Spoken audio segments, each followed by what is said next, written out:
you so much. It was a great presentation. I request Mr. Manish to be here on a stage for a few moments, and I request Director General BCCI, Shri Sandeep Khoslaji, to come up on stage and felicitate Mr. Manish Raut.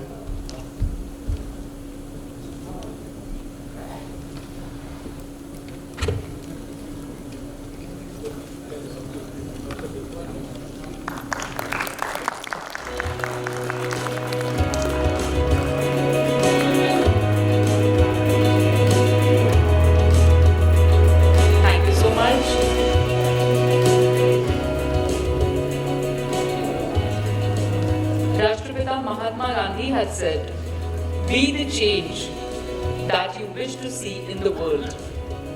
And we all are here to make the change and to be the change. Let's move to the next session, panel discussion. I invite moderator Mr. Rajan Raze, Director, Nychem Solutions Private Limited. Let's welcome him with a big round of applause. Also, the session speakers, panelists, Mr. Hiren Doshi, Mr. Devendra Gupta, Mr. Maruti Chapke, Mr. Swaroop Bose, and Mr. Jaideep Bhatia. Let's welcome all the panelists, all the dignitaries with a big round of applause. Moderator, Mr. Rajan Raze, Director, Nychem Solutions Private Limited. Mr. Hiren Doshi, VP Strategic Partnerships, Ninja Kart Private Limited. Mr. Devendra Gupta, Co-founder and Chief Executive Officer, Ecozone Solutions Private Limited. Mr. Maruti Chapke, Co-founder and Chief Executive Officer, Fresh Produce Value Creation Services Private Limited, Go for Fresh. Mr. Swaroop Bose, Founder and CEO, Celsius Logistics Solutions Private Limited, and Mr. Jaideep Bhatia, Business Head, Post-Harvest Solutions and Food Value Chain and Head Strategic Compliance, UPL Limited. Thank you so much, everyone. And now, over to moderator, Mr. Rajan Raze. Thank you. Hello. Thank you. And welcome the entire panel. आज सकाळपासनं आपण value chain, agricultural value chain आणि त्याचं महत्त्व याच्याबद्दल आपण बऱ्याच लोकांकडनं ऐकलेलं आहे. विशेषतः प्रोफेसर रमेश चांद जे काय बोलले, मला वाटतं त्यांनी व्हॅल्यू चेनचं महत्त्व किंवा त्याची जबाबदारी जी ओव्हरऑल ॲग्रिकल्चरल फील्डमध्ये आहे त्याच्याबद्दल आपल्याला सांगितलं. मी व्हॅल्यू चेन आणि त्याचं महत्त्व हे गेले 3 वर्ष डॉक्टर गोयलकडनं साहेबांकडनं ऐकतोय. तर कधीही त्यांना भेटा, ते प्रत्येक वेळेस फक्त एकच बोलतात, बाकी सब काम का क्या मतलब है, जब तक वैल्यू चेन स्ट्रांग या स्ट्रेंथन नहीं होती है बाकी सब काम का कोई मतलब नहीं है. आणि पहिल्या मला असं वाटायचं की का असं बोलतात ते, कारण ते अंडरस्टँडिंग नव्हतं. पण जसं त्यांच्याबरोबर जास्ती इंटरॅक्शन वाढत गेलं, जसं बॉम्बे चेंबर ऑफ कॉमर्सच्या ॲग्रिकल्चरल कमिटी मीटिंगमध्ये बसायला लागलो, समजायला लागलो, तेव्हा मला कळलं की अगदी खरं की आपण म्हणतो की आपल्याकडे खूप चांगलं क्लायमेट आहे ॲज अ कंट्री, आपल्याकडे खूप जमीन आहे, आपल्याकडे खूप पाऊस आहे. पण ह्या सगळ्यात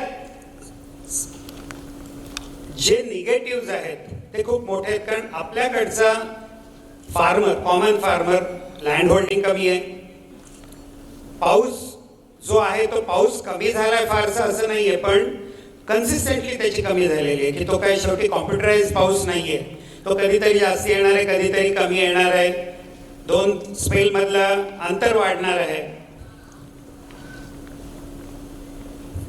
रिसोर्सेस कमी आहेत फार्मरकडे, कारण लँड होल्डिंग कमी आहे म्हटल्यानंतर टेक्नॉलॉजी ही नेहमी प्रॉब्लेम असतोच. त्याच्यानंतर रिसोर्सेस नाहीत आपल्याकडे. आपण म्हणतो की लेबर खूप आहे, पण जे लोक फार्मिंग करतात त्यांना मला नक्की माहिती असणार की लेबर मिळणं किती दिवसेंदिवस कठीण झालं.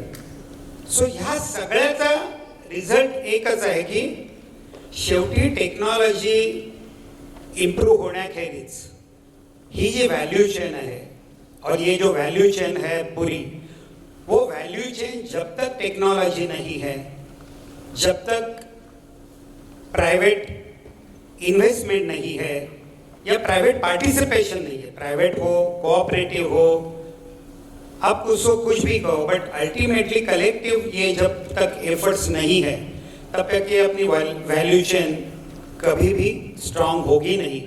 क्योंकि what is this value chain? Ultimately, pre-harvest till customer को जो उसका ये जो प्रोड्यूस है पहुंचता नहीं है, तब की ये पूरी वैल्यू चेन है. सो प्री हार्वेस्ट में हमें टेक्नोलॉजी चाहिए, प्री हार्वेस्ट में हमें सिलेक्शन ऑफ क्रॉप प्रॉपर होना चाहिए, यूटिलाइजेशन ऑफ पानी, यूटिलाइजेशन ऑफ पावर ये ठीक चाहिए, हार्वेस्टिंग टाइम पे होना चाहिए, और वो हार्वेस्टिंग होने के बाद में उसका sorting, grading, logistics and finally marketing, सबसे इम्पोर्टेंट चीज़. ये पूरी जो स्टेप्स है वो सब स्टेप्स में स्ट्रांग होने की या ये सब काम करने की बहुत ज़रूरत है. आज मेरे साथ जो मेरे पैनलिस्ट है, they are all very veterans और उन्होंने ये सब चीज़ें बहुत बरस एक्सपीरियंस की है कि क्या प्रॉब्लम्स है, क्यों है, और वो प्रॉब्लम स्टडी करके उनके खुद के हिसाब से उन्होंने उसमें से टेक्नोलॉजी या सॉल्यूशंस निकालने की कोशिश की है. मेरे साथ मारुति चपके साहब है, Devendra who has done a lot in terms of cold chain development.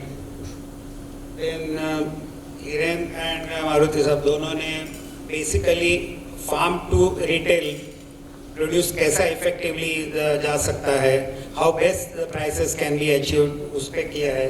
स्वरूप has again worked on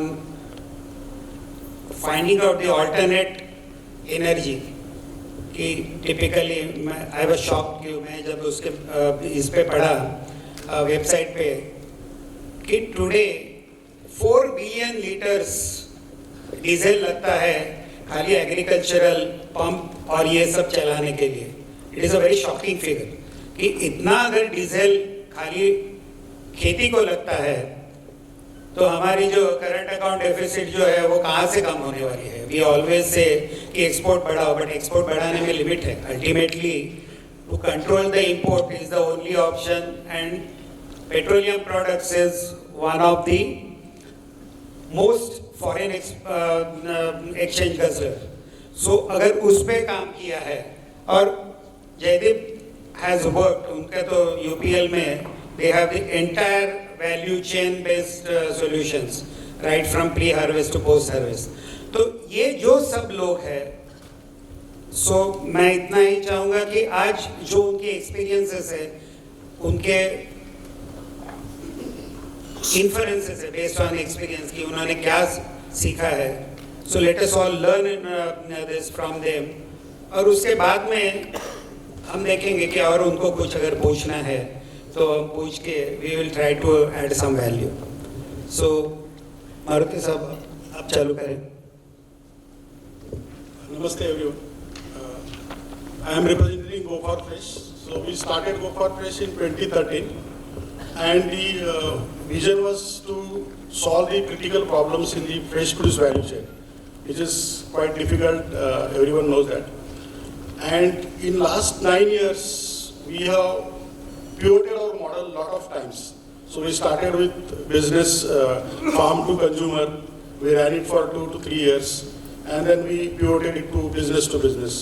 Within business to business, we built supply chain for almost all types of customers, which includes modern retail, e-com retail, then cloud kitchen. So this was the B2B, you can say 360 degree, even for exporters, those who are exporting, and even we have exported for few years from JNPT and by year also. So while working in last 9 years, what we found, there are certain challenges and obviously there are solutions also. So there is no fixed solution for anything. So there are multiple solutions and these solutions vary from area to area, crop to crop, because this is very complex category among all the categories in agriculture. So we have decided and we are bounded by our operation in north and west as a area, and we are operational, we are active in Himachal Pradesh, Haryana, part of UP, Maharashtra and Gujarat. So these are the locations where we are active, and the market, domestic market we are exploring is NCR as one major market for us, and second market is Mumbai, Pune and Ahmedabad. So this is the geographical spread of Go for Fresh, and the Go for Fresh is a physical marketplace model where our approach is basically from the seller side. So in our case, seller is a farmer producer organization or a group of farmers, even aggregator, cooperatives, whosoever is aggregating at the back end is a seller for us. And to cater to their seller requirement, what we found is APMC is the only channel which buys everything from the farmers. Unlike other retailers who are selective buyers, so they will buy only A category or B category depending on their requirement. The model which we are building is basically it's a full harvest model where we are building a capacity of a FPC or aggregator in that cluster where we are able to buy all grades from him and we are able to sell all those grades within the specific area depending on the location. So it's a seller cluster based approach which we have taken. We have identified 1,000 clusters across India and currently around 45 clusters are active where we are doing transactions in the given states. So this is brief about Go for Fresh. I think in going forward we can discuss in detail. Yeah. Devendra, I think I made a mistake between Swaroop and you. So please talk about your activity and your... Okay, thanks a lot, sir.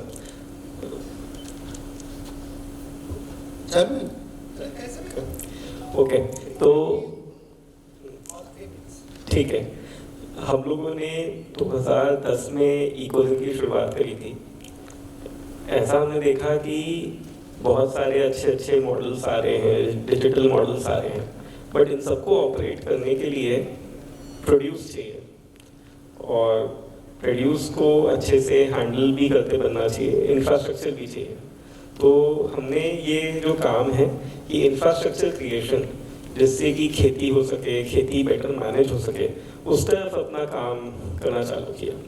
तो हम लोग पहले कुछ किसानों से मिले जिनको सिंचाई की समस्या थी, तो हमने 2011-12 में उनके लिए सौर ऊर्जा से संचालित पंप नियुक्त किया। तब अपनी मोदी जी की कोई योजना नहीं थी, कुछ नहीं था, वो बहुत शुरुआती दौर में हम लोगों ने वो चीज़ों को फील्ड पे लेके आए। जब 18 महीने बाद उस टाइप के किसान से मिलने गए तो उनकी फसल वगैरह काफ़ी अच्छी उग रही थी, काफ़ी बेहतर उपज होने लग गई थी और उनको मुनाफा भी बेहतर होने लगा था। पर हम ये जाने कि जितना उनका उपज बढ़ा है उतना आमदनी नहीं बढ़ी।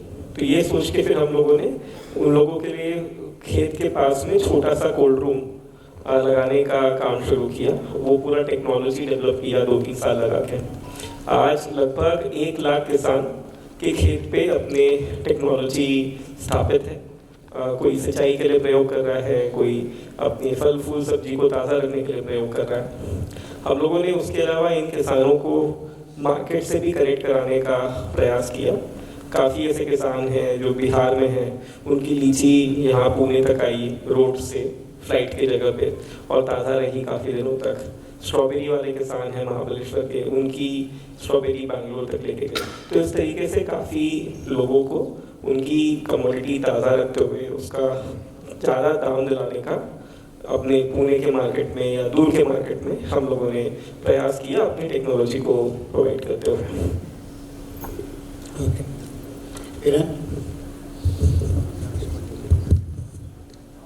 Hi, thank you for this opportunity. First of all, I'm very happy to have a physical panel discussion.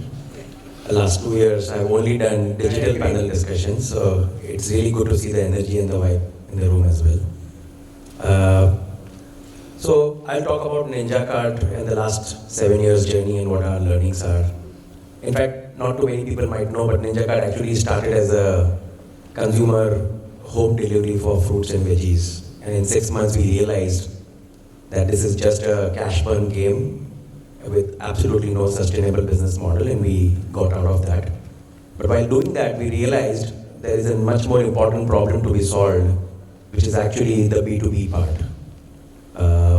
Connecting farmers to the retailers, and retailers, I mean the mom and pop, the kirana shops, which is where 80-85% of grocery and fruits and vegetables still get sold in our country. And 7 years we have spent in trying to make fresh produce supply chain efficient, scalable, and also profitable. We have dedicated 7 years to making this happen. Today we operate at a fairly large scale. We operate in about 100 cities. We buy from 1 lakh farmers, we supply to about 1 lakh retailers. We have created a physical infrastructure through which the produce moves of about 1 million square feet. That's the scale at which we are operating right now. Every year we move close to 500,000 metric tons of fresh produce to the supply chain. And the beauty about the whole thing is, in the morning discussion as well, a lot of people mentioned that the time between farm to consumption is extremely important, given that our country is deficit of cold chain, right? And that's not going to change overnight. We managed to do the entire thing in less than 24 hours. And that's the thing which we have pioneered at NinjaCart, where when we buy from farmer, a consumer is able to buy from retail shop in less than 24 hours. And in doing this process, and reaching this scale, we became one of the largest movers of fresh produce in the country. Still, we were a minuscule in terms of market share. Just tells you the diversity, complexity, and the scale of our country when it comes to agri-produce. Last 2 years, we have been even more ambitious. Rather than we trying to solve everything ourselves, we have actually launched an agri-commerce platform consisting of 3 distinct networks. One is a farmer network, which is the most important thing, which allows farmers to buy inputs and also create the first market linkage. Then we have a trader commerce platform, which allows consumption traders to actually buy from production traders. And the last leg, which is the retail leg, where the retailer is buying from wholesalers, destination traders, and then selling it onwards to consumers. Now, this is very interesting because this is something which we are aiming, which we can really help and get the entire value chain and bring them on the digital platform and create trusted networks for commerce across various legs of agri value chain. So, and I think in the next part of the session, we can talk more about how we are adding value in that as well. Thank you. Yes, sir. So, good afternoon, everyone. Hi. अब सब जाग जाइए please, मैं ज़्यादातर हिंदी में ही बोलूँगा क्योंकि मुझे बार बार बोला गया है कि हिंदी मराठी नहीं, you be, see what is more important is the communication. Exactly. So you be free. I'm comfortable with Hindi, so no worries. मैं कौन हूँ, मेरा कंपनी क्या है, ये बोलने की जगह पे मैं आपको एक स्टोरी बताता हूँ। लगभग 7-8 साल पहले हम लोग ने एक कोल्ड चेन कंपनी शुरू की थी। हमारी खुद की 25 गाड़ियाँ थी, 1 शॉट डाला था, रीफर गाड़ियाँ जिसमें एसी लगा हुआ है। 3 साल चलाया, बैलेंस शीट बहुत अच्छा बना, बैंक ने और लोन दिया। चौथे साल में पता चला कि लगभग 2-2.5 करोड़ रुपए ब्रोकर्स, एजेंट सबके पास फंस गए और हमने कंपनी बंद कर दी। Profitable on paper, but bank account में कुछ नहीं। तभी मैंने सवाल उठाया था कि कोल्ड सप्लाई चेन जो मैंने यूएस में देखा है, यूरोप में देखा है, मिडिल ईस्ट में देखा है, जहाँ पे कोल्ड सप्लाई चेन को सोने की तरह रखते हैं, फ्रेश प्रोड्यूस को सोने की तरह ट्रांसपोर्ट करते हैं। वॉलमार्ट ने ब्लॉकचेन टेक्नोलॉजी से उनके वॉलमार्ट के किसी भी शॉप में आप जाएंगे तो एक एप्पल कहाँ प्रोड्यूस हुआ था, कहाँ पे स्टोर हुआ था और वॉलमार्ट के शॉप में कभी पहुंचा था, उसका शेल्फ लाइफ कितना बाकी है, इतना कुछ बता सकते हैं एक एप्पल को स्कैन करने से। इंडिया में उस टाइम पे जब भी मैं सवाल उठाता था, एक जवाब मिलता था, अरे वेस्टेज होता है, पब्लिक लेती है, कंज्यूमर्स को परवाह नहीं है, why do you want to bother. हमारे घर में एप्पल आते हैं 1 डजन, 8 खा लेते हैं, 4 का मिल्कशेक बना देते हैं, क्यों? खाने लायक तो बचा नहीं। बनाना आते हैं 1 डजन, 8 खा लेते हैं और 4 का बनाना केक बना देते हैं, क्योंकि वो सड़े हुए बनाने से ही बनता है। मेरे घर पे भी बनाए थे।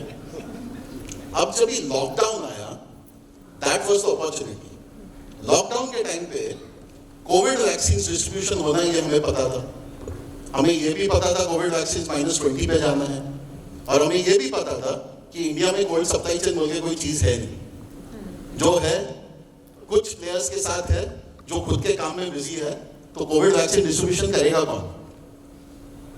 लॉकडाउन जब ही पीक पे था, मार्च 2020, सबको याद है, 18 मार्च 2020, तभी से लेके अगस्त तक मैं और मेरे को फाउंडर्स, हम लोग जूम कॉल और मीट कॉल मिले नहीं, क्योंकि वो अलग शहर में थे।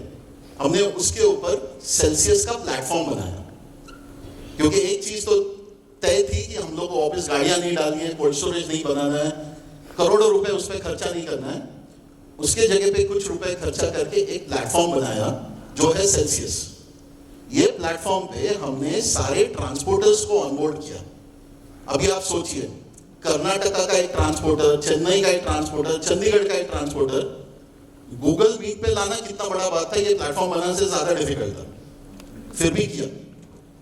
उनको प्लेटफॉर्म पे लेके आके, वो टाइम पे हमारे प्लेटफॉर्म पे 200 गाड़ियां थी। ये कोल्ड चेन जब ही कंप्लीटली बंद था इंडिया में, जब सब कुछ बंद था, वो टाइम पे अगस्त 2020 में कंपनी रजिस्टर किया, कोल्ड सप्लाई चेन चालू किया, सॉफ्टवेयर जो बना वो एक्टिव हो गया, और उसके बाद आया हमारा funding, startup funding. Shark tank India सबने देखा हुआ है। मैं शार्क टैंक में नहीं था, इसलिए आप मुझे नहीं पहचानेंगे, बट हम स्टार्टअप फंडेड हैं। हमारा कोल्ड सप्लाई चेन प्लेटफॉर्म जो है आज इंडिया में 350 सिटीज में काम कर रहा है। हम प्राइमरी जो बड़ी 32 फुट की गाड़ियां हैं, सेकेंडरी जो 24 फुट की गाड़ियां हैं, लास्ट माइल जो टाटा एस, महिंद्रा बोलेरो, और अभी हमने लॉन्च किया है बाइकर्स, जो घर तक कोल्ड चेन में डिलीवरी करती है। जिसका मतलब है हम इंडिया के कोई भी भाग से, इंडिया के कोई भी भाग में किसी के घर पे आपको आइसक्रीम, फल, फूल, वेजिटेबल्स, कुछ भी हो, कोल्ड चेन में डिलीवर कर सकते हैं। इसका पूरा ट्रैकिंग, ट्रेसिंग, सब कुछ हमारे प्लेटफॉर्म पे लाइव होता है। आज हमारे प्लेटफॉर्म पे लगभग 5000 गाड़ियां हैं, 107 कोल्ड स्टोरेजेस हैं, और हम लगभग हर कॉर्पोरेट के साथ काम करते हैं। लेकिन आज भी जब भी मैंने ये सवाल उठाया हमारे फोरम्स में, इन्वेस्टर्स में, कि हम फार्मर्स और एग्री सप्लाई चेन के लिए क्यों नहीं कर पा रहे हैं, तो आंसर तभी यही मिला, क्यों करना है, कंज्यूमर तो लेते हैं, जाने दो। आज इस सेशन से पहले वाले सेशन में अमेज़न से जो आए थे, उन्होंने बताया कि उनके पास एक कस्टमर बेस है जो 2 गुना कीमत देते हैं प्रोडक्ट्स के लिए, अगर प्रोडक्ट्स आप उनको बेस्ट क्वालिटी में पहुंचा पाओ। मैं उनमें हूं, अगर मुझे ऑर्गेनिक इन प्रॉपर क्वालिटी मिले तो मैं ज्यादा प्राइस देने को तैयार हूं। आई एम श्योर आप लोग में से भी काफी जने हैं। इसको सक्षम करने के लिए जिस कोल्ड सप्लाई चेन की जरूरत है, क्योंकि हमारे यहाँ पे एक कंपनी है जो फार्म लेवल पे टेक्नोलॉजी बनाती है, एक कंपनी है जो फार्म से प्रोडक्ट्स को सेल कर सकती है, लेकिन इंडिया में अनफॉर्चुनेटली एक भी कंपनी नहीं है जो कोल्ड सप्लाई चेन को एफिशिएंट बना सके। आज कोल्ड सप्लाई चेन की बात करें तो एक चीज दिमाग में आती है कि महंगा है। अगर हम हमारे वेजिटेबल्स को ड्राई में भेजें तो 50,000 में हो जाएगा, कोल्ड सप्लाई चेन कितना महंगा है, ये गलत फहमी है। 50,000 में अगर आप ड्राई सप्लाई चेन कर रहे हैं, आप 60,000 में कोल्ड सप्लाई चेन कर सकते हैं। प्रॉब्लम है कि आपके पास वो माध्यम नहीं है जहां पे आप जाके ये कर पाए, और वो माध्यम है सेल्सियस, जहां पे आप गाड़ियां बुक कर सकते हैं, आप कोल्ड स्टोरेज बुक कर सकते हैं, आप लास्ट माइल डिलीवरी करवा सकते हैं। एक एफपीओ ने अगर डिसाइड किया आज कि हमारा प्रोडक्ट हम बॉम्बे में घर घर में बेचेंगे, तो सेल्सियस वो प्लेटफॉर्म है जहां पे आप आके पूरा सप्लाई चेन एक ही एंटिटी के साथ काम कर सकते हैं। So this is Celsius, and I am sorry, I think I took a little more time, but over to you Jaydeep. Thank you. मैं सभी पैनलिस्ट का, राजन सर का और आए हुए सभी अतिथिगण का नमस्कार मेरा। मैं यूपीएल से हूँ और यूपीएल एक मेक इन इंडिया का एक बहुत बड़ा उदाहरण है। हमारे जो ओनर्स हैं वो इंडियंस हैं। यहीं पे हमारा ऑफिस है, हेड ऑफिस मुंबई में, हमारी कई फैक्ट्रीज हैं गुजरात में और दूसरे स्टेट्स में, और हम 123 कंट्रीज में काम करते हैं, यहाँ बनाते हैं और बाहर भी बेचते हैं।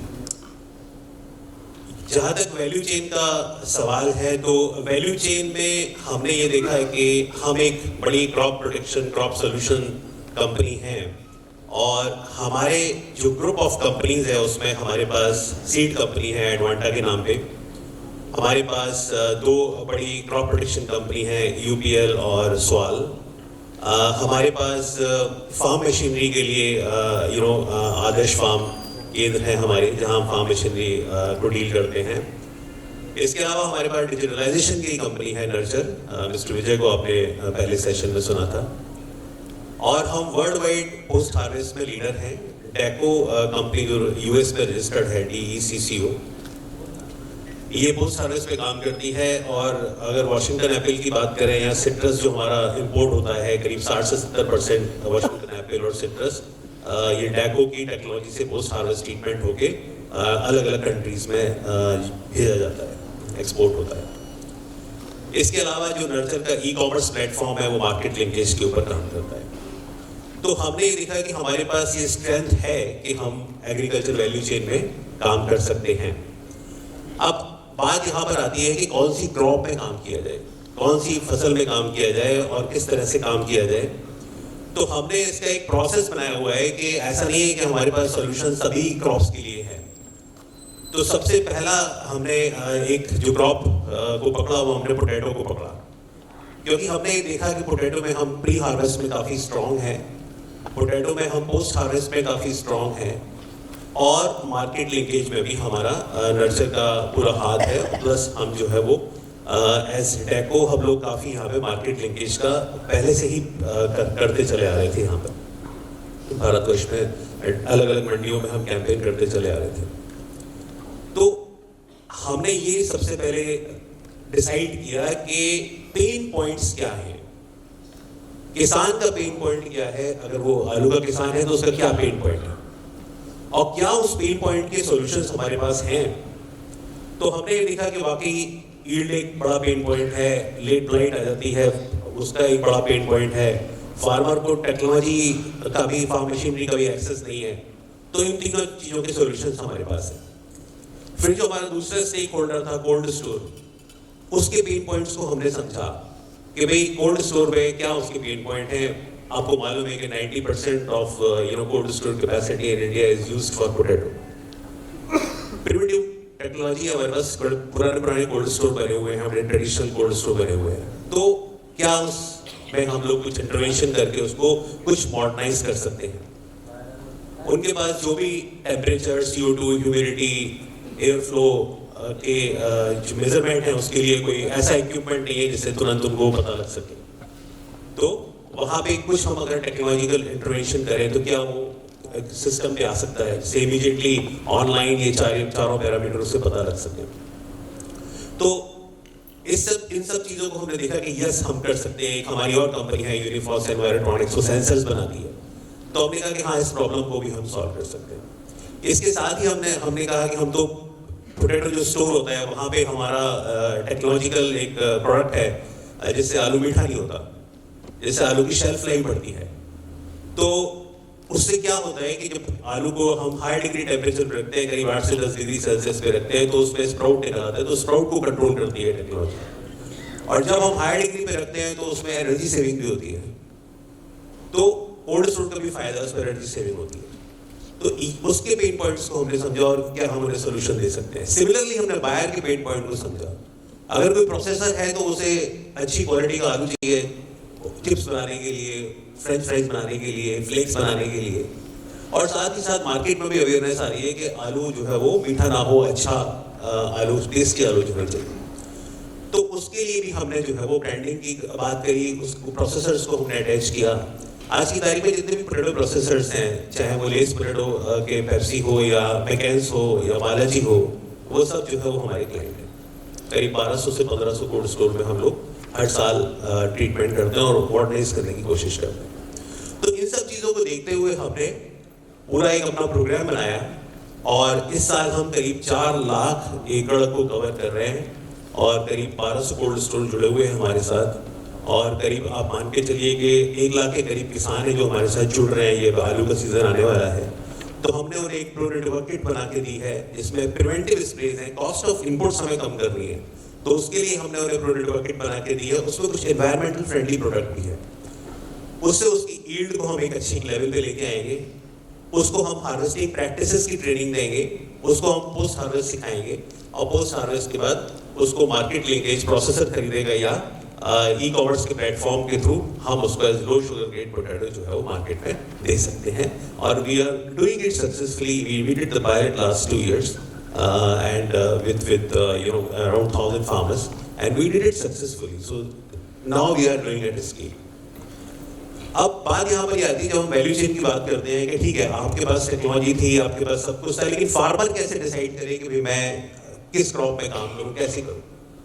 तो ये जो एरा है, जिस एरा में हम लोग अभी चल रहे हैं, ये जो समय है, ये प्रोडक्शन ड्रिवन एग्रीकल्चर का नहीं है, ये डिमांड ड्रिवन एग्रीकल्चर है। एक टाइम था जब हम ग्रीन रिवॉल्यूशन की बात की थी हमने 1960 1965, उसके बाद काफी समय तक जब ये वैरायटीज आई थी हमारे पास, ड्वार्फ वीट वैरायटीज आई थी और हाइल्डिंग वैरायटीज हमने अडॉप्ट करी थी। हमारी यूनिवर्सिटीज में रिसर्च थी, एवरीबॉडी वाज टॉकिंग अबाउट कैसे प्रोडक्शन बढ़ाना है, कैसे प्रोडक्शन बढ़ाना है। लेकिन अब समय ये आ गया है कि डिमांड है तो प्रोडक्शन बढ़ाइए, अगर डिमांड ही नहीं है तो प्रोडक्शन बढ़ाने का क्या फायदा। 3 चीजों पे फोकस करना है। डिमांड, सबसे पहले डिमांड देखनी है कि डिमांड है, जो मैं अपने फार्म पे उगा सकता हूं उसकी डिमांड है कि नहीं, क्या मैं कंसिस्टेंट सप्लाई दे सकता हूं और क्या मैं फिर पैसा बना सकता हूं। आज जो सोच है वो ये नहीं है कि भाई मेरे पास ये जमीन है, मेरे पड़ोस वाला किसान ये करता है तो मैं भी यही करूंगा और मैं उसे ले जाके मंडी में गड़े में बेच दूंगा, जो मेरे को मिल जाएगा वो मेरी कमाई है। वो कंसेप्ट से अब काम चलने वाला नहीं है। आपको मार्केट से शुरू करना पड़ेगा। First is market, second is processing and post harvest, उल्टा चलिए प्रोडक्शन है उसके बाद, और उसके बाद लैंड कितनी है मेरे पास, वाटर के क्या रिसोर्सेज हैं, टेक्नोलॉजीज क्या है। तो जब आप इस तरह से सोचेंगे, जब किसान इस तरह से सोचेगा तभी आगे बढ़ेगा। ये एक बहुत बड़ा स्टेप हुआ है जिसमें एफपीओज को क्रिएट किया गया है। देखिए इंडिविजुअल फार्मर बहुत छोटा फार्मर है हमारे यहाँ। अगर हम कहें कि फार्मर को ये करना चाहिए, फार्मर को वो करना चाहिए, वो इतनी छोटी उसकी कैपेसिटी है कि उसके पास स्केल ही नहीं है। वो कैसे करेगा इन सब चीजों को कि भाई आप ये क्वालिटी उगा के दीजिए, आप वो क्वालिटी उगा के दीजिए। बड़ा प्रैक्टिकल नहीं लगता है इसको इस तरह बात करना। लेकिन जब एफपीओ है, एफपीओ जब 8000 फार्मर 10,000 फार्मर को डील कर रहा है तो एज एफपीओ के पास स्ट्रेंथ है, वो कह सकता है किसान को, डिमांड को भी एस्टिमेट कर सकता है, वो टेक्नोलॉजी भी ला सकता है कि भाई आप जो है इस तरह से ये वाली क्रॉप लीजिए इस साल, ये आपका जो है हम आपको अच्छी क्वालिटी का इनपुट फैसिलिटेट कराते हैं, हम आपकी परचेजिंग के लिए ये कंपनीज को आगे लाते हैं और इस तरह से जो है आप अपना पैसा जो है वो ज्यादा बना सकते हैं। एफपीओ के पास ये कैपेबिलिटी है। एफपीओ की कैपेसिटी को बढ़ाने के लिए बहुत सारी ऑर्गेनाइजेशन है जो काम कर रही है एफपीओ के साथ। दूसरी मैं एक बात और कहना चाहूंगा कि नीड भी है किसी चीज की। जैसे कि अगर आप करीब 15-20 साल पहले की बात करें तो यहाँ पे 1 minute, okay sir, I will finish in 1 minute. तो यहाँ पे नीड थी कि भाई प्रोसेसिंग पोटैटो यहाँ पर इंडिया में नहीं होता था और प्रोसेसिंग के लिए पोटैटो चाहिए था। तो प्रोसेसिंग के लिए बहुत सारी कंपनीज आई और उन्होंने काम पीछे करना शुरू किया, पूरी वैल्यू चेन में उन्होंने काम किया। आज जो है वो काफी एफिशिएंटली इस काम को कर रही है। कॉन्ट्रैक्ट फार्मिंग भी हो रही है, काम भी हो रहा है, साथ ही साथ कंज्यूमर्स को जो है वो क्वालिटी स्नैक्स भी जो है वो मिल रहे हैं। So this is the way I think we can solve farmers' issue through every value chain. Thank you very much. Thank you. We'll come back to you. I mean, I know you have not finished because इतने passionately वो बोल रहे थे कि I can understand कि अगर most of the technology providers वो एक एरिया में काम करते हैं, बट यहाँ हमने देखा कि UPL is from pre harvest, मतलब सीड से आखिर जो फाइनल जो पहुंच है प्रोड्यूस की, वहाँ तक अगर काम करते हैं तो आई कैन अंडरस्टैंड 10 मिनट आपको कम पड़े हैं, but I see, I will give you more time. तो अभी हमने ये देखा कि ये जो 5 रथी महारथी मेरे साथ बैठे हैं, हर एक की जो एक्सपर्टीज है वो अलग अलग है। यहाँ 2 लोग जो है चपके साहब और हिरेन, ये दोनों ने फार्म टू रिटेलर तक उन्होंने काम किया है। सो जो बेसिकली हम हमेशा बोलते हैं कि ये वैल्यूएशन कैसे होगी, कि फार्मर को अच्छा प्राइस कब मिलेगा, फार्मर को क्वालिटी कैसी चाहिए, वो नॉलेज कौन देगा, क्या लगाना चाहिए क्या नहीं लगाना चाहिए, कितना हार्वेस्टिंग करना चाहिए और उसको कहाँ बेचना है। तो ये जो प्लेटफॉर्म है ये दोनों कंपनियों ने ये दोनों ने बहुत अच्छा किया है। जब मैंने उन दोनों की वेबसाइट देखी तो चपके साहब ने ये नहीं बोला कि उन्होंने ये सब कैसा किया, कि एक मॉडल जो उन्होंने किया है कि फार्मर को जो पैसा मिलने वाला है, जब उन्होंने बोला कि मुझे इतनी क्वांटिटी चाहिए, उनको ये पता है कि ये क्वांटिटी मुझे कहाँ देनी है। एंड उन्होंने ये बोला कि जो टिपिकली जो 100 या 150 किलोमीटर की जो रेडियस है, वहाँ फ्रेश प्रोड्यूस पहुँचाना कोई मेजर चैलेंज नहीं है, क्योंकि वो 3-4 घंटे में पहुँच जाता है। सो जो 24 आवर का विंडो है वो तो हो जाता है, बट उसके आगे जो जाना है अगर 400-500 किलोमीटर, तो उसके लिए क्या चाहिए, तो टिपिकली डिमांड क्या है वो चाहिए, कहाँ देना है, वहाँ उतनी ऑर्डर है कि नहीं वो देखना चाहिए। और ये दोनों को मिला के जो फार्मर को जो पैसा है वो पैसा देने की जो गारंटी है वो जो लेनी है वो उनकी कंपनी लेती है। And that to me is a great value add to the value chain.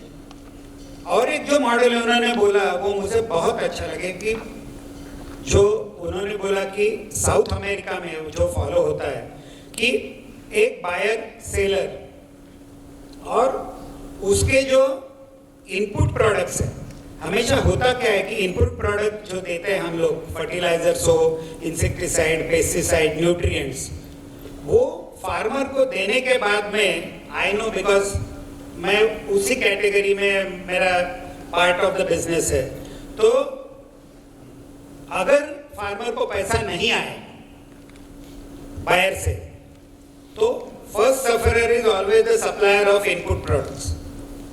और हमेशा ये डर रहता है, और हमेशा मैं ये सुनते आया हूँ कि 4 महीने के बाद जब मेरे फसल का पैसा आएगा मैं आपको पैसा दूंगा, और तभी भी ऑक्सीजन पे रहते हैं कि वो पैसा कम आया या नहीं आया, और मेरे पहले दूसरा कोई गया और उसने पैसा ले लिया तो मुझे क्या मिलेगा। So they are coming out with a tripartite agreement कि buyer seller will do a contract with the buyer कि ये मैं आपसे माल लूंगा, उसकी प्राइस ये होगी, और उसमें जो सप्लायर ऑफ द इनपुट है वो इन्वॉल्व होगा, और सेलर पहले वो इनपुट सप्लायर को पैसा देगा, और जो बाकी बचेगा वही प्रोड्यूसर को मिलेगा। मैं ये नहीं बोलता हूँ कि ये परफेक्ट मॉडल है, इसमें भी डेफिनेटली कुछ ना कुछ लकुना हो सकते हैं, होंगे, बट अगर ये जो वैल्यू चेन है उन्होंने अगर ये भी रिस्पॉन्सिबिलिटी ली कि दे विल इंश्योर कि जो प्रोड्यूसर है वो प्रोड्यूसर को राइट प्राइस मिले, उसकी क्वालिटी अच्छी रहे, as a result of that there will be a win win situation for all the 3। सो ये बराबर है ना चपके साहब, जो मैंने बोला है आप थोड़ा उसमें डिटेल करें, बोलिए। तो बेसिकली आइडिया है अभी जैसे फार्मर के कॉस्ट कैसे कम करें, तो बहुत सारे तरीके, जैसे चंद साहब ने भी सुबह बताया था कि मल्टीपल वे, एक कोई रास्ता नहीं है उसका। तो जैसे एक रास्ता था इनपुट का, जैसे डिस्कशन हो रहा था, हाँ, तो एक रास्ता था कि इनपुट का, कि जैसे आजकल क्या होता है, जैसे अपने यहाँ लैंड होल्डिंग छोटी है, बट उसका सोल्यूशन एफपीसी है एक्चुअली। हम जैसे बोलते हैं कि यूरोप में या साउथ अमेरिका में जहाँ पे बड़े फार्म्स है, तो वो लोग जो डील करते हैं इनपुट के साथ, वो होती है बिकॉज एक सिंपल ट्रांजेक्शन होता है मैं फार्मर हूँ, इजिप्ट भी है जैसे और एक कंट्री है जो जिसका बहुत सारा अपने से सिमिलर है। तो 500-600 एकड़ का एक फार्मर है, 1000 एकड़ का एक फार्मर है, उसके साथ जब इनपुट डीलर एक डील करता है और उसको जो क्रेडिट देता है तो इंडिया के कंपैरिजन में बहुत बेनिफिशियल है। बट उस डील में जो उसका पैकर शिपर है, because it is mostly export driven market, तो वो शिपर पैकर का जो रियलाइजेशन है पैसा मिलने वाला है उसको, उस पर इसका राइट रहता है सेलर का। उस गारंटी पे वो एक्चुअली 6 महीने का क्रेडिट मिलता है उसको, और 5 महीने के क्रेडिट पे उसको 15 से 20% का मार्केट के कंपैरिजन में एक्चुअली बेनिफिट हो सकता है। तो पर्पज ये है कि जो एग्रीगेशन है, एफपीसी का होल आइडिया है, इट्स पावर ऑफ एग्रीगेशन। तो पावर ऑफ एग्रीगेशन हम इनपुट पे भी क्यों नहीं लगाए, और जहाँ पे इनपुट पे अभी क्यों नहीं लगता है, क्योंकि एफपीसी में वो अकाउंटेबिलिटी लेने वाले लोग कम हैं। फ्रैंकली स्पीकिंग अभी हमने almost we have work with more than 200 FPCs. अभी for whatever reason, different reason है, अलग अलग रीजन है, उसमें बहुत सारे कम एक्टिव एफपीसीज है। तो हम पहला काम तो हमारा है कि इनकी कैपेसिटी कैसे बढ़ाए। तो वो काम करते समय हमें रियलाइज हुआ कि इनकी पहले कैपेसिटी बढ़ानी पड़ेगी कि ऑपरेशन रन करने की। किसी एफपीसी को लेटर से कल बोल दिया कि आप अमेजोन को सप्लाई करो, तो वो नहीं कर पाएगी, प्रैक्टिकली नहीं कर पाएगी, हमने वो देखा है। उसको हैंड होल्डिंग करनी पड़ेगी, उसको कुछ सपोर्ट देना पड़ेगा एफपीसी को उस लेवल तक पहुंचाने के लिए। कोई एफपीसी 6 महीने में पहुंच सकती है, कोई एफपीसी को 1 साल भी लग सकता है। अभी उस एफपीसी के पास रिसोर्सेस नहीं है कि एक वो सीईओ हायर करे जिसकी सैलरी 10 लाख रुपए। एफपीसी कैन नॉट अफोर्ड, वो एफपीसी अफोर्ड नहीं कर सकती है। जैसे वर्गीस कुरियन ने इरमा शुरू क्यों किया था, वर्गीस कुरियन का कहना था कि भाई मेरे कोऑपरेटिव सैलरी अफोर्ड नहीं कर सकते आपकी, तो मेरा इरमा का कैंडिडेट जाके वहां पे सर्विस करेगा, 2 साल 3 साल करेगा और उसको एक प्रोफेशनल सेटअप में कन्वर्ट करेगा, उसके बाद फिर हम हैंड ओवर कर सकते हैं। तो अभी वो तो बात बहुत पुरानी थी, वर्गीस जी ने जब बताया ये, बट अभी उसका सोल्यूशन टेक्नोलॉजी है बेसिकली। जो हम लोगों ने अभी स्टार्ट किया है जो प्लेटफॉर्म, उसमें हमने हार्वेस्टर ट्रैकर बनाया है, उसकी पूरी अकाउंटिंग वो उसमें कर सकता है, वो सिंपल है, वो लोकल लैंग्वेज में भी हम लोग कन्वर्ट कर रहे हैं। जिस टेक्नोलॉजी की वजह से किसी गांव का 10th स्टैंडर्ड 8th स्टैंडर्ड वाला लड़का वो प्लेटफॉर्म यूज करके कंप्लीट ऑपरेशंस उस पर करना चाहिए, तब उसकी कॉस्ट कम होगी, तब उसको जो मैन पावर की जो रिक्वायरमेंट थी जो टिपिकली बाकी कंपनीज में होती है वो कंपनी अफोर्ड नहीं कर सकती है एफपीसी, क्योंकि एक तो उनका अकाउंटेबिलिटी का इशू है कि कौन काम करेगा, क्यों काम करेगा, उसको क्या इंसेंटिव मिल रहा है उसमें। तो उस वजह से क्या होता है कि एफपीसी तो बन जाते हैं, हजारों में बन जाते हैं, बट आप एक्टिव ट्रांजेक्शन करने वाले बहुत कम एफपीसी है। जैसे अभी योगेश ने महा एफपीसी स्टार्ट करके एक फेडरेशन बनाया, संजय ने पांडे ने एक फेडरेशन बनाया, तो ये लोग सपोर्ट कर रहे हैं उनको। बट एफपीसी खुद के बलबूते उसको कुछ करना है, फेडरेशन के साथ अलाइन होना है, तो इसके लिए ये टेक्नोलॉजी वाला सोल्यूशन जो है उसकी कॉस्ट कम करेगा और उसको खुद को चलाने के लिए कैपेबल बनाएगा। अभी हमारा चैलेंज जो है वो एक्चुअली एफपीसी को कैपेबल बनाओ कंपेयर टू ट्रेडर। अभी एक ट्रेडर का लेगेसी है, वो 25, 40, 50 साल से एक ट्रेडिंग में काम कर रहा है, तो उसका एक स्किल सेट रहता है, उसका इकोनॉमिक्स रहता है, कमर्शियल नॉलेज उसका अच्छा रहता है, वो नॉलेज हमारे एफपीसी के पास नहीं रहता। तो अभी हम हर एफपीसी में तो कोई अच्छे इंस्टीट्यूट का कोई बंदा तो नहीं डाल सकते, वो पॉसिबल भी नहीं, प्रैक्टिकली पॉसिबल नहीं।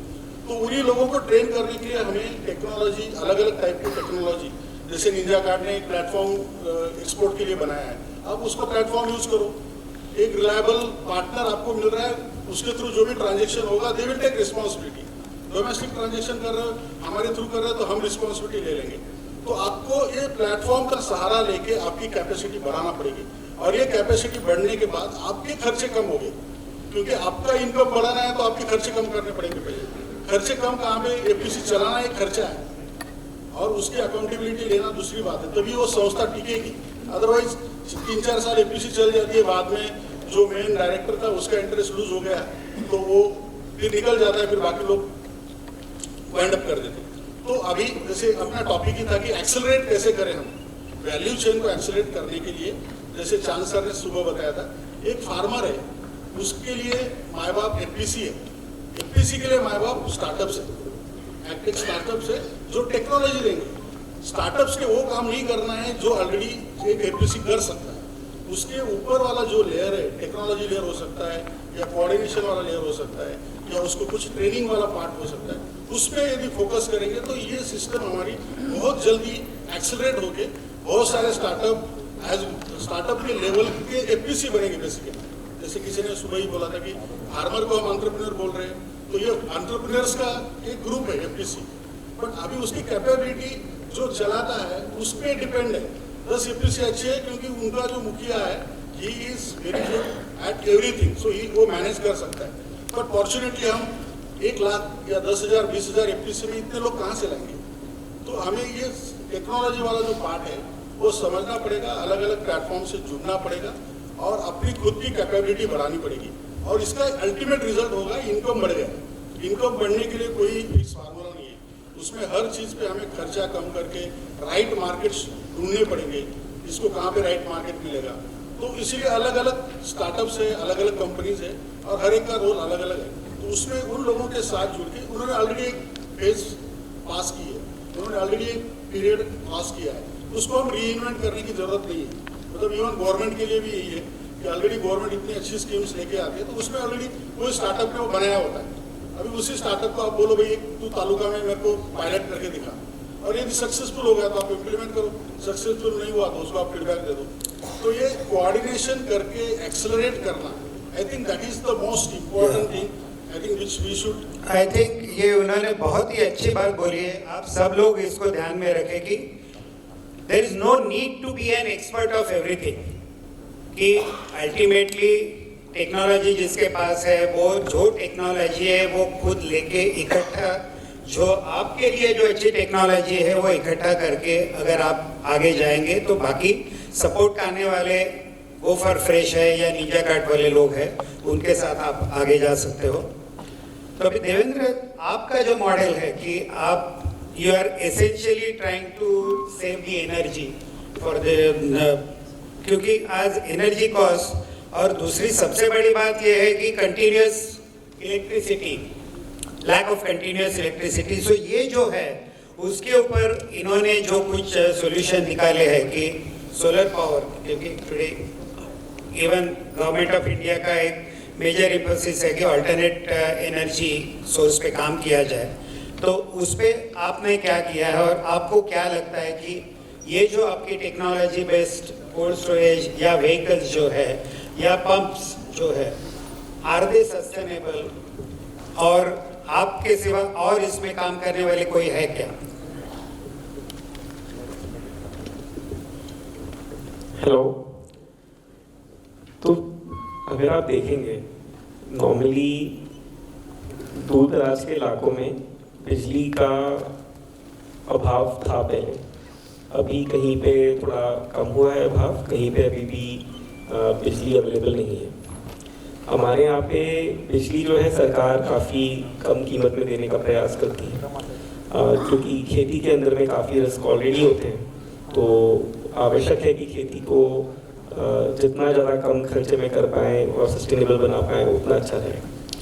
पर हमने ये भी देखा है कि कई बार उसके ऊपर काम करते हुए सही अमाउंट का प्रोडक्शन नहीं हो पाता है, उसकी मैनेजमेंट नहीं होती। तो इस पर्सपेक्टिव से हम लोगों ने अलग अलग एनर्जी सोर्सेज को कंबाइन करके कम से कम कॉस्ट में इसको इरिगेशन को, कूलिंग को फार्म लेवल के पास तक लाने का प्रयास किया।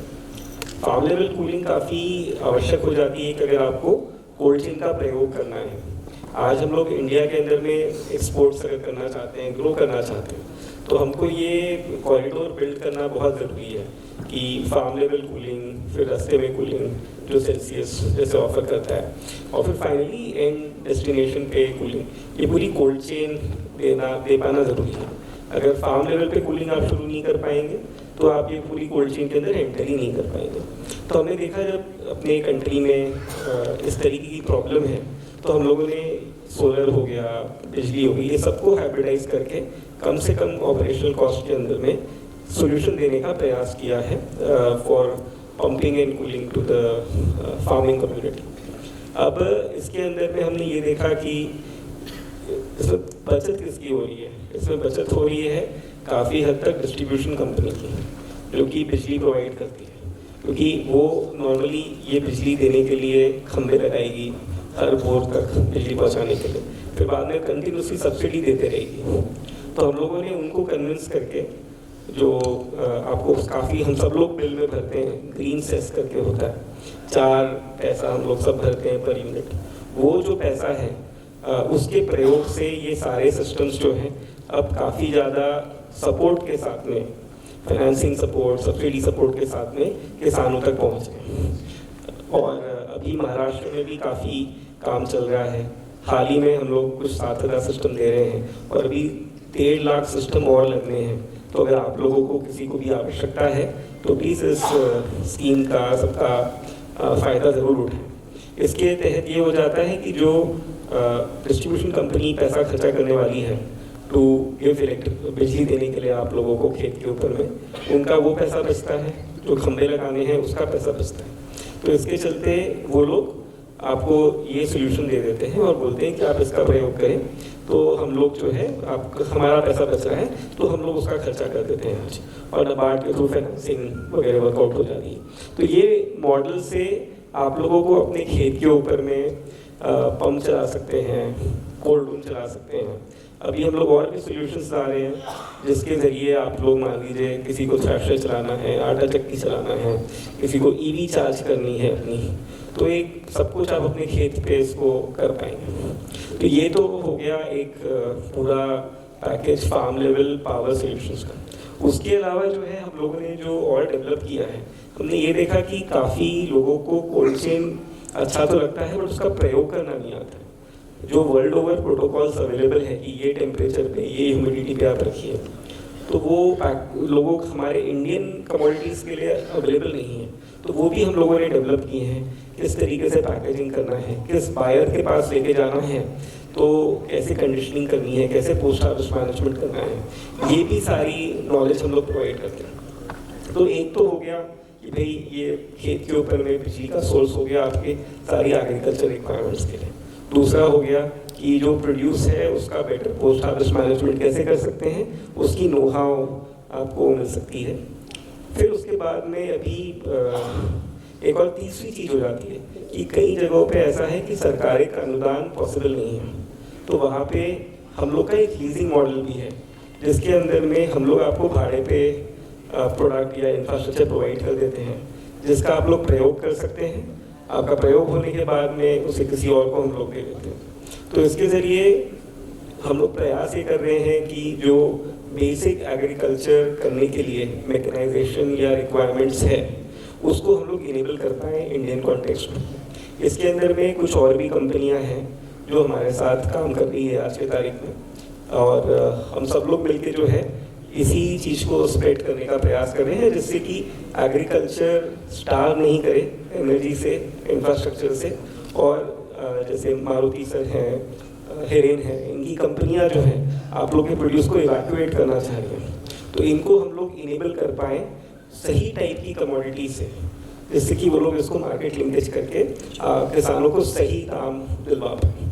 तो यही एक तरीके से thank you Devendra. I think we are running out of time, so आप चलो बोलिए। What is the question? See, essentially lot of Maruti साहब ने तो काफ़ी ये बोल दिया है। तो आपका मॉडल और उनके मॉडल वेदर ये पैरेलल है या कुछ आपके इसमें कुछ डिफरेंस है, ये जरा आप लोगों को बोलिए। And you also tell people कि how and why they should come to Ninjacart. So,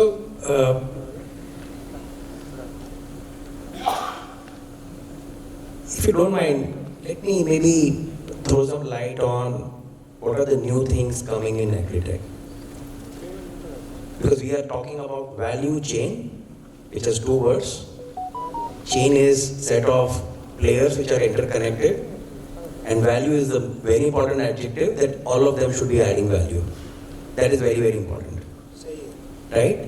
In this value chain, and I explained earlier what we are doing now, instead of just we transacting, buying and selling, creating a platform which helps everybody participate on that platform. However, the ability for any platform to grow happens when you have certain core infrastructural elements in place. One of the things which we find missing today in India is availability of structured digital data, which is extremely important in agri value chain. आज हम लोग तकरीबन 500 मंडीज में present है। वहाँ पे अभी भी सारे अकाउंटिंग, सारा मंडी का ट्रांजैक्शंस अभी भी पेपर पे होता है। बहुत कम मंडीज में आज डिजिटल सॉफ्टवेयर यूज करते हैं और ये ट्रांजैक्शन डिजिटाइज होता है। Why is it important? This is extremely important for enabling commerce and extremely important in enabling credit availability for the market participants.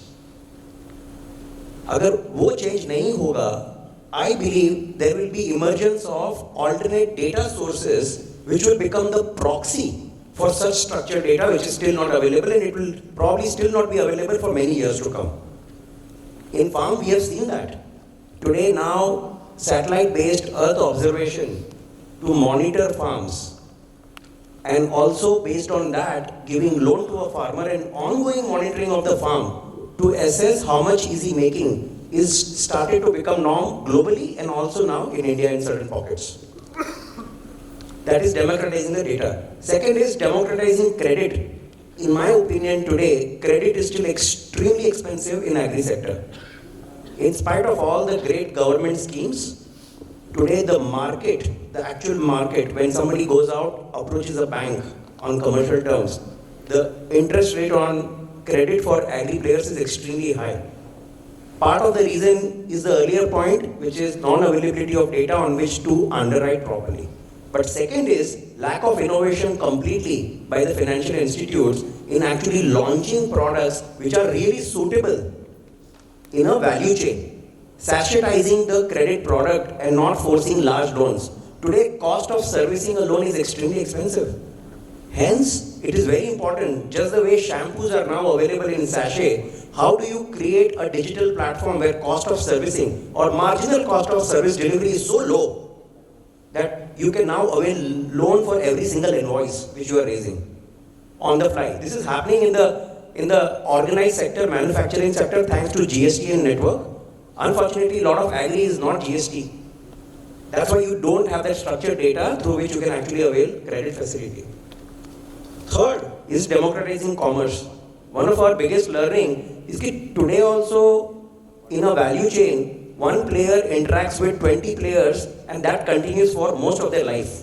Why? They don't trust. They don't trust unknown parties who might be actually willing to give better prices. How do you create trusted network? How do you create a trust score, which you now see in Uber, which you now see in Zomato, which you now see in every platform, which allows you to trust a player कि इससे मैं खरीदूं कि नहीं खरीदूं. It does not exist in agri today. This is an emerging opportunity, and this is extremely vital again to create a pan-country commerce network where people can trust each other without the fear of losing money, and also know that the opposite player, the counterparty, is a real person there. The last part, which is slight deviation, if India has to reach a 5 trillion economy, it cannot happen without agriculture being transformed. I think we all know that. That is extremely important. And agri cannot get transformed without we improving our share of exports, our rightful share of exports of agri. Today we do about $50 billion. Potential is actually $100 billion at the minimum.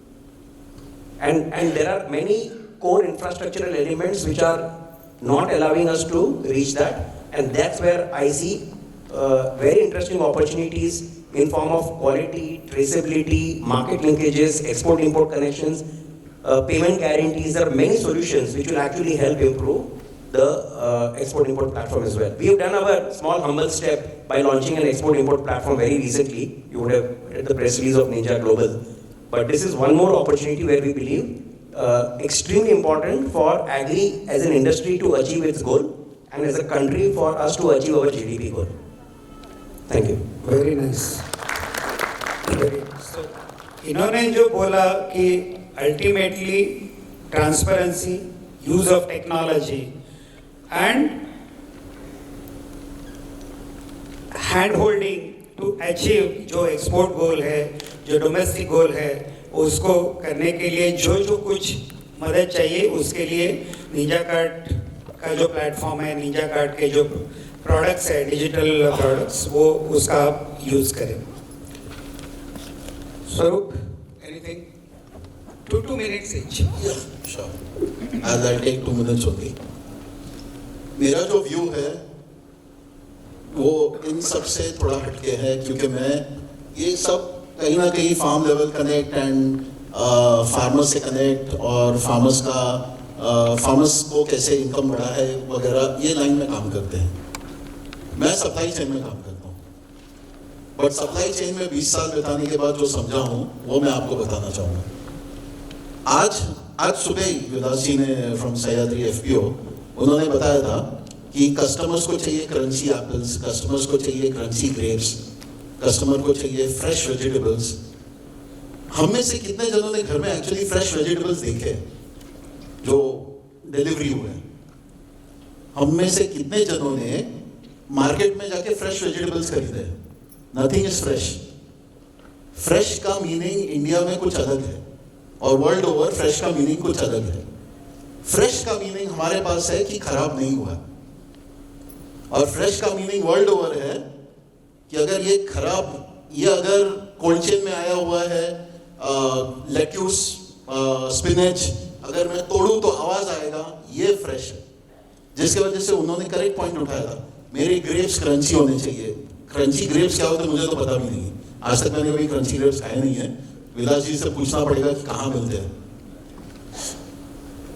हम जो try कर रहे हैं, हम एक end to end supply chain बना रहे हैं पेरिशेबल प्रोडक्ट्स के लिए, जहां पे हमारी उम्मीद है कि हम जिस तरह से स्केल अप कर रहे हैं, हम आपके लिए कोल्ड चेन को सस्ता बना रहे हैं. कोल्ड चेन जो एक महंगा आइटम है उसको सस्ता बना रहे हैं. जहां पे एक स्विगी वाला एक डिलीवरी का 40 रुपया लेता है, वहीं पे वो 50 रुपया ले ले, लेकिन मुझे मेरा फ्रूट्स और वेजिटेबल्स फ्रेश ला के दे.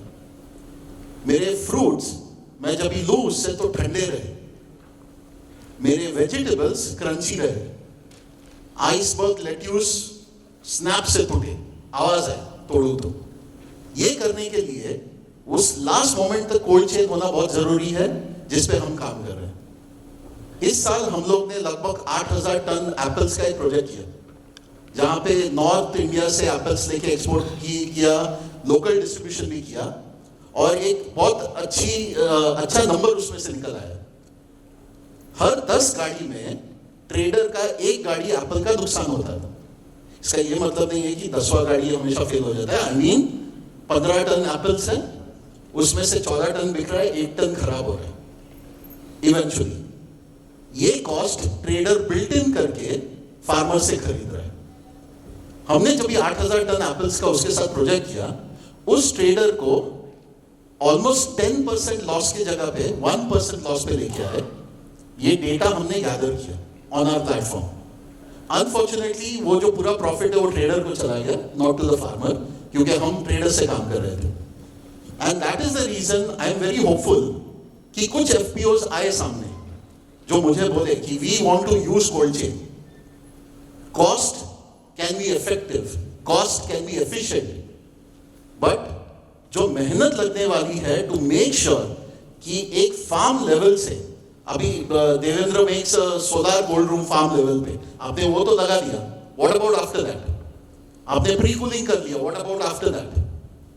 अगर आपने सब कुछ फार्म लेवल पे किया और कस्टमर के पास नहीं पहुंचा, it is only an added expense, आपको कोई प्रॉफिट नहीं होना. And that is where cold supply chain comes in up to the customers house. What we are building can help you get that. What we are doing, एक FPO या FPC हमसे direct काम कर सकती है. अगर आपको कोल्ड स्टोरेज चाहिए, मैं बॉम्बे में कोल्ड स्टोरेज दिलाऊंगा, आपका मटेरियल सातारा से लेकर आके बॉम्बे रख सकता हूं. आप बोलिए कभी बेचना है, हम तभी निकाल सकते हैं.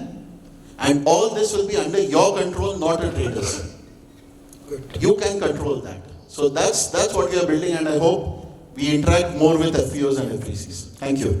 Thank you, sir. So this is a very good model कि जो आपकी जो कैपिटल कॉस्ट है कोल्ड चेन एस्टैब्लिश करने की, वो ना करे, यूटिलाइज देयर प्लेटफॉर्म, और वो प्लेटफॉर्म से अल्टीमेटली आपको वही एफिशिएंसी, वही service and probably at a better price, क्योंकि they know how to aggregate at the best. So वो करे. Am I right Swaroop? So good. So Jaydeep. Thank you. मैं ज़्यादा समय नहीं लूँगा. देखिए मैं बताता हूँ टेक्नोलॉजी का कितना ज़बरदस्त रोल है वैल्यू चेन में, और इसको समझने की ज़रूरत है। ये अपने एक्सपीरियंस से बता रहा हूँ जो मैं पास थ्रू हुआ हूँ। देखिए अगर हम किसी क्रॉप को वैल्यू चेन के अंदर काम कर रहे हैं और देख रहे हैं कि भाई हम जो क्रॉप प्रोटेक्शन या फर्टिलाइजर है उसका हम स्प्रे कर रहे हैं, तो हमारी जो लेबर लग रही है स्प्रे करने में, तो उसकी जगह अगर हम टेक्नोलॉजिकल स्प्रेयर यूज करें, जो कि आज की काफ़ी कंपनीज के पास है, यूपीएल के भी पास है, तो आप देखिए हम यूपीएल 125 रुपये पर एकड़ चार्ज करते हैं किसान से। लेबर देखिए कितनी ज़्यादा लगती है, लेबर से मच लेस, 20 मिनट में स्प्रे हो जाता है, और जो भी केमिकल यूज हो रहा है वो कम लगता है, क्योंकि स्प्रे नोजल जो है वो हाई टेक नोजल्स है, तो कम समय में अच्छा स्प्रे, कॉस्ट ऑफ इनपुट कम और फार्म लेबर से कम, तो आपने एफिशिएंसी क्रिएट करी। इसके बाद जब फसल इसकी जाती है, मान लीजिए आप आलू का उदाहरण ले लीजिए, आलू जो है कोल्ड स्टोर में गया, तो कोल्ड स्टोर में जो टेक्नोलॉजी दी जा रही है उससे वेस्टेज कम हो रही है, उससे एनर्जी स्टोर की कम लग रही है। तो पिछले 10 साल में अगर मैं देखूं कि जो 30% एनर्जी स्टोर ने बचाई है, क्योंकि कोल्ड स्टोर के अंदर 40% जो खर्चा है वो रेफरिंग कॉस्ट, उसकी एनर्जी कॉस्ट है, अगर वो बचाई है तो करीब 1000 करोड़ रुपए की पिछले 10 साल में इस टेक्नोलॉजी ने कॉस्ट बचा के दी है। और जब किसान का जो आलू है वो अच्छी स्थिति में रखा हुआ है और वो मीठा भी नहीं है, उसको बाजार में 1 रुपए से 3 रुपए किलो ऊपर मिल रहा है, तो यहाँ पे जो है वो प्रोडक्ट में वैल्यू ऐड हुआ। सिमिलरली यही पोटैटो जो है वो, क्योंकि मीठा कम है, प्रोसेसिंग वैरायटी अगर है, तो प्रोसेसर खरीद रहा है, क्योंकि प्रोसेसर जो है वो फ्रेश आलू खरीदता है नवंबर, दिसंबर, जनवरी, फरवरी, मार्च, और उसके बाद उसे स्टोर से चाहिए होता है। अगर वो आलू स्टोर में नहीं होगा तो अपॉर्चुनिटी कॉस्ट 12,000 करोड़ की है स्नैक्स इंडस्ट्री की, तो आप वहां पे वैल्यू ऐड कर रहे हैं। 12,000 करोड़ रुपए की अपॉर्चुनिटी कॉस्ट है अगर वो पोटैटो जो है प्रोसेसिंग अवेलेबल नहीं हुआ, ये अपनी टेक्नोलॉजी से। तो टेक्नोलॉजी का रोल देखिए कितना इंपॉर्टेंट है। सीड से रिलेटेड टेक्नोलॉजी, 1989 में पहला स्नैक्स का प्लांट, पोटैटो स्नैक्स का यहाँ लगा था भारत के अंदर, पंजाब में। 89 से लेके 94-95 तक वैरायटी नहीं थी, प्रोसेस वैरायटी नहीं थी, लॉसेस होते थे जबरदस्त। CPRI central potato research institute ने जो वैरायटी निकाली तो फैक्ट्री में एफिशिएंसी आई, यील्ड भी अच्छी हुई, स्टोरेज भी अच्छा हुआ। तो टेक्नोलॉजी का रोल बहुत जबरदस्त है। जितने भी FPOs यहाँ पर बैठे हुए हैं, please look for technology at every intervention in value chain. बस मैं इतना ही कहना चाहूँगा। Thank you very much. सही है। आई थिंक ये पूरा डिस्कशन का अगर मैं समअप करना चाहूँ तो don't be afraid of the technology, don't be afraid of working together, क्योंकि मैं हमेशा देखता हूँ कि एक दूसरे के साथ काम करने के लिए हमें डर लगता है। प्रोबेबली इंडियन मेंटालिटी है कि हमें लगता है कि यार मेरा कस्टमर लेके जाएगा, मेरा टेक्नोलॉजी लेके जाएगा, मेरे पास जो अच्छा है वो लेके जाएगा, बट ऐसा कभी होता नहीं, क्योंकि अगर वो आपसे कुछ लेके जाते हैं तो वो आपको भी कुछ देके जाता है। And that is true everywhere in terms of technology. So be fearless, take advantage, क्योंकि हर एक के पास कुछ ना कुछ अलग नॉलेज है जो हम सब एक के पास हो नहीं सकते। So start using the technology, start using the platforms, start using our expertise. I treat me one of them. So thank you very much panel. It was a very interesting discussion. Obviously ये discussion तो endless है, तो अगर आपको इसमें और जानना है किसी को तो Bombay Chamber of Commerce will collect your questions. They will be given to the respective panelists. We will also share their contacts. तो उनको जरूर कांटेक्ट करिए और जितना उनका फायदा उठा सके वो कर दीजिए। Thank you once again.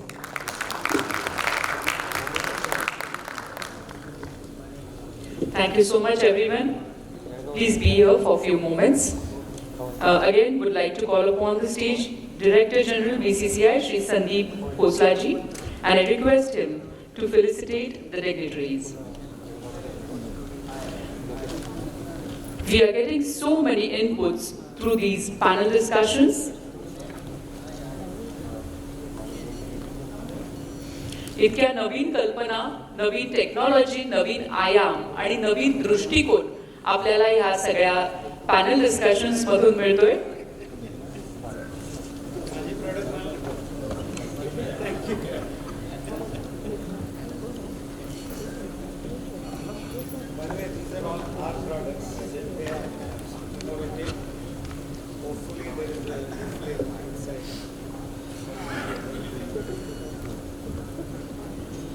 Thank you so much, Mr. Rajan Raze and all the panelists.